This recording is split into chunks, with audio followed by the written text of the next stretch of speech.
कुछ आवाजें ऐसी होती हैं मानो खुदा ने अपना सारा संगीत उस गले में भर दिया हो और उस गले से स्वयं गा रहा हो।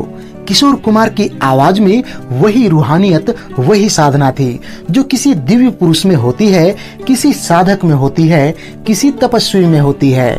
यूं तो कला बहुतों में होती है, लेकिन कलाकार बहुत ही कम होते हैं। कुछ लोग कला से जाने जाते हैं और कुछ लोगों से कला पहचानी जाती है। किशोर कुमार दूसरी श्रेणी में आते हैं। यह बड़े अफसोस की बात रही कि महज 58 साल की उम्र में वो हमें अलविदा कह गए, लेकिन अपने जीवन के आखिरी क्षणों से संगीत का अमृत झलकाते रहे और उनकी मृत्यु भी सिर्फ उनके शरीर का जाना था। उनकी आत्मा यही है, उनका संगीत यही है और उनका नाम यही है। उनके जीवन के आखिरी कुछ दिनों की दास्तां बड़ी ही रोचक है। आज के इस दिलचस्प वीडियो में हम आपको उन्हीं दिनों में लेकर चलेंगे। किशोर कुमार का निधन 13 अक्टूबर 1987 को हुआ था और संयोगवश इसी दिन उनके बड़े भाई अशोक कुमार का जन्म दिवस भी था।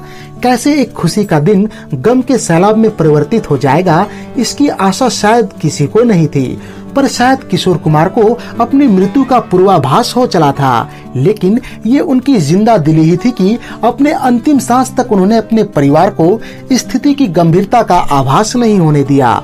बस वो इस इंतजार में थे कि विदेश में शो कर रहे उनका बड़ा बेटा अमित कुमार का फ्लाइट पकड़कर कनाडा से भारत पहुंचेगा।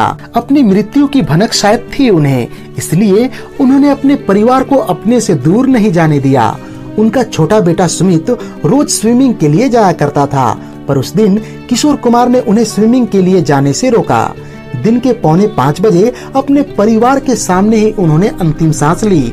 58 साल की उम्र में इस दुनिया को उन्होंने हार्ट अटैक के चलते छोड़ दिया। गौरतलब यह है कि वो अपनी मृत्यु से पहले तक भी लगातार गीत गा रहे थे। इनमें से कई गीत तो उनकी मृत्यु के कई सालों बाद रिलीज हुए। सामान्यतः यह माना जाता है कि किशोर कुमार ने अपनी मृत्यु से पहले जो आखिरी गीत रिकॉर्ड करवाया था वो गीत फिल्म वक्त का गुरु गुरु आ जाओ गुरु था, जो कि सन 1988 में रिलीज हुआ था। लेकिन उनके कुछ ऐसे फिल्मी गीत रह गए जो फिल्मों के ना रिलीज हो पाने के चलते अटक गए। इन गीतों को कई सालों बाद किशोर कुमार की स्मृति में लोगों के सामने लाया गया।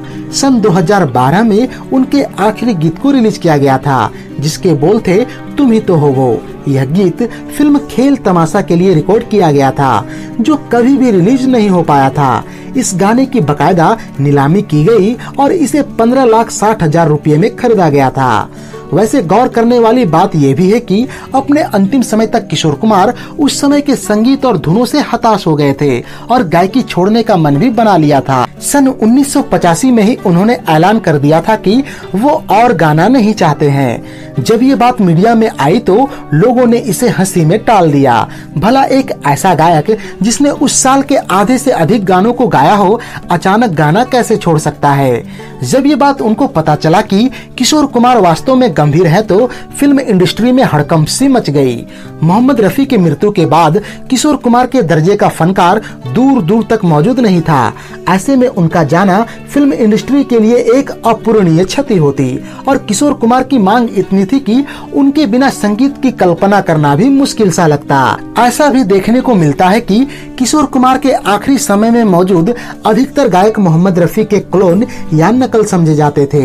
इनमें शब्बीर कुमार, मोहम्मद अजीज, अनवर हुसैन आदि शामिल थे, लेकिन कोई भी उनकी बराबरी का गायक न था। इस कारण किशोर कुमार अपने फैसले पे अडिग न रह सके और मृत्यु के अंतिम क्षणों तक गाते रहे। ये बात भी प्रचलित थी कि अगर किशोर कुमार को किसी चीज से डर लगता था तो वो थे आयकर विभाग वाले। 1960 के दशक से ही किशोर कुमार आयकर विभाग से बचने के तिकड़म भिड़ाते रहते। कभी फ्लॉप फिल्में बनाने की कोशिश की, कभी अपने फिल्मों के अधिकार अपने सेक्रेटरी के नाम चढ़ा दिए इत्यादि।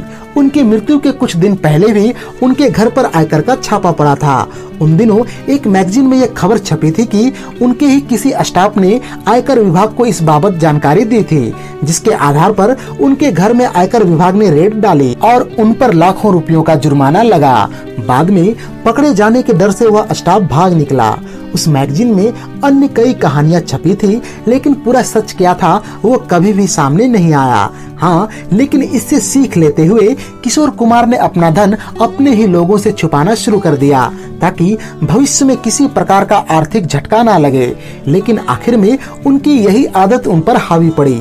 उनकी मृत्यु के बाद उनके अंतिम दर्शन के लिए लोगों का भारी हुजूम जमा हो गया। जब उनके अंतिम संस्कार के लिए इंतजाम किए जाने लगे तो लाखों करोड़ों की संपत्ति के स्वामी किशोर कुमार के परिवार वालों को रुपये ढूंढने में काफी तकलीफ हुई थी।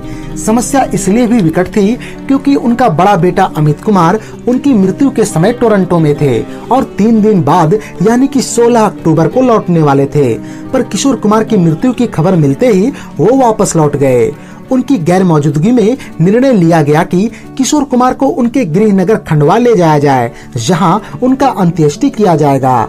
आशा थी तब तक अमित कुमार भी पहुंच जाएंगे। अब ये सवाल था कि इतनी भीड़ में उन्हें कैसे ले जाया जाए।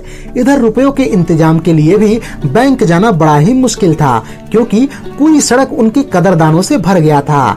एक बार यह भी सोचा गया कि क्यों न हेलीकॉप्टर के द्वारा उनके शव को ले जाया जाए, पर खर्च 45,000 रुपये का आ रहा था और रुपयों का तो कहीं अता पता ही नहीं लग रहा था।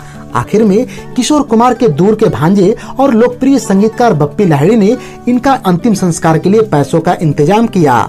कई लोगों ने यह सवाल उठाया था कि उनके बड़े भाई अशोक कुमार ने पैसे क्यों नहीं खर्च किए, पर इसका कोई सटीक जवाब न तो उस समय मालूम चला न कि अब। अमित कुमार ने जब किशोर कुमार के अंतिम दर्शन किए तो फपक फपक कर रो पड़े थे। अमित कुमार कहते हैं कि उन्हें आज भी इस बात का बड़ा ही अफसोस है कि उनके मृत्यु के समय वो उनके पास नहीं थे। बहुत से लोग अपने जीवन की कहानियां लिखते हैं, पर किशोर कुमार तो अपने मौत की भी इतनी रोचक कहानी छोड़ गए।